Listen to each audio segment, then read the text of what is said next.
With more Toilet Bound Hanako-Kun comes another opening song. Back for the third time, we have Masayoshi Oishi singing the song. Though, unlike the first two openings, which were something like mirrors of each other, this one branches out on a new path. It's titled Kagome Kagome. Kagome is a style of Japanese bamboo basket weaving, the same ones they make in episode 1 of the season. Diagonal and horizontal strands of bamboo are woven to create these hexagons and interlocking triangles. Kago means cage or woven basket, and me means eye, referring to the holes in the basket. The pattern is believed to ward off spirits. According to legend, the eyes of the basket are said to stare down spirits and keep them at bay. The song's full title, Kagome Kagome, is a Japanese children's game. One child stands in the center and covers their eyes. They're referred to as the Oni or demon in English. The other kids hold hands and walk in a circle around the Oni while singing the song Kagome Kagome. When they finish, the Oni has to guess who is standing behind them. If the Oni guesses right,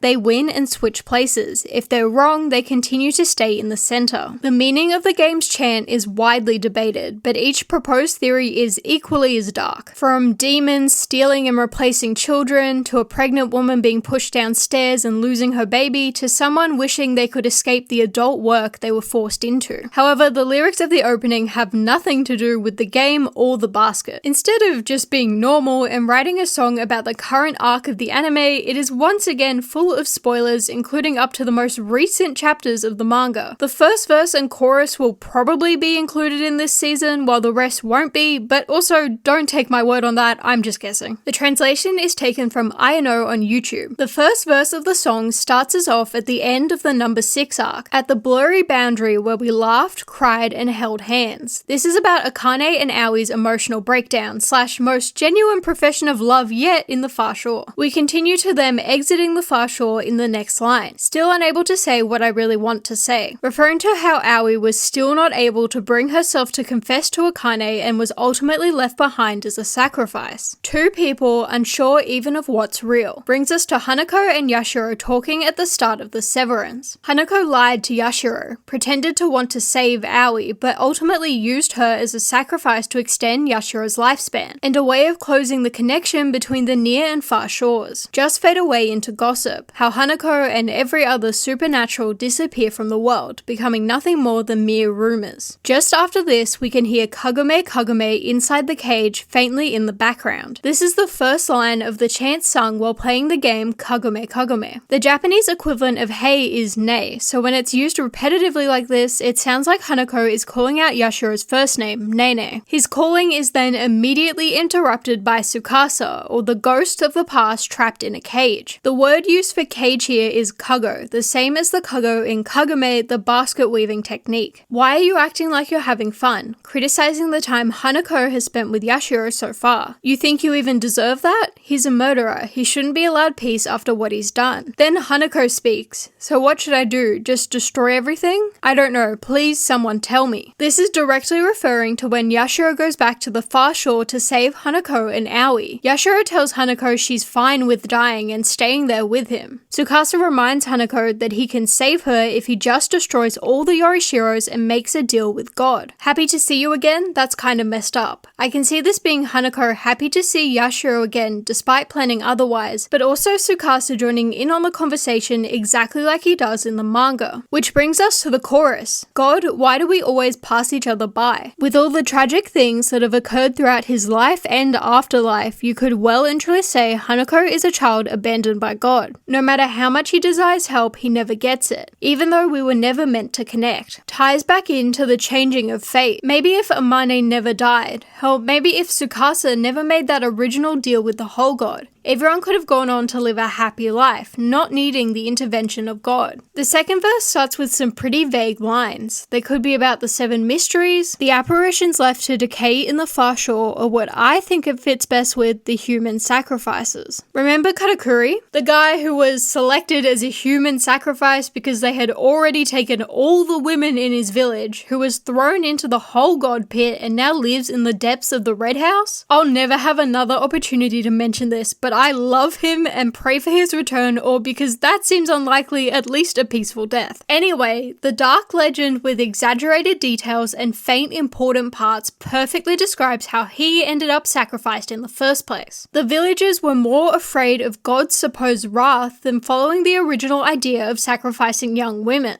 and he and the other sacrifices are left neglected at the bottom of the boundary, rotting over time, forgetting who they are and becoming completely unrecognizable. The rest of the second verse brings us all the way forward to the destruction of the school during the school festival. The first 3 lines are about the Tsukasa group causing chaos, the infection spread by the flower petals, and Natsuhiko destroying the clock, stirring things up however they like. We are then brought to the clockkeeper's choice to abandon the timeline, cutting, pasting, patching it all together, referring to Kako and Mirai choosing to go back in the past and changing something important. Letting it run wild, then tossing it away is how they created the new present, left everyone else to deal with it, and hid away in their boundary, no longer involving themselves in the timeline even though it really needs help. That last line, "In this fleeting, cruel world, you're just a little too kind," could be about anyone. But considering we just talked about the new present, it fits quite well with Yashiro suffering while trying to change the future repeatedly and eventually sacrificing herself. But I think those chapters might be a bit too recent to have been intentionally referenced in the song. Same for the pre-chorus. "From the moment we said goodbye and ran away," really reminds me of when Yashiro escapes the red house, leaving everyone else to die. Even though there's no way we can go back. Despite all that suffering, it's impossible to go back to the original timeline without knowing what exactly the clockkeepers changed. But again, those chapters are probably too recent, so it's more likely to be them just abandoning the original timeline in the first place. Either way it works. The chorus is still the same, lamenting to God, but I think this is now from the perspective of Yashiro in the new present rather than Hanako. This also fits with the last line of the chorus. Originally it was, "In the end, we're just gossip, soon to fade away, nothing more than rumors," referencing the severance and the disappearance of the apparitions in the original timeline. But now it takes on a whole new meaning. In the new present, the 7 mysteries have been erased. They aren't rumors. They never existed in the first place. And that's it. This one didn't have as much wordplay as the other 2, which was disappointing. Or maybe it did, but it all went over my head. I don't know, I'm not claiming to be fluent in Japanese. Thank you for your time.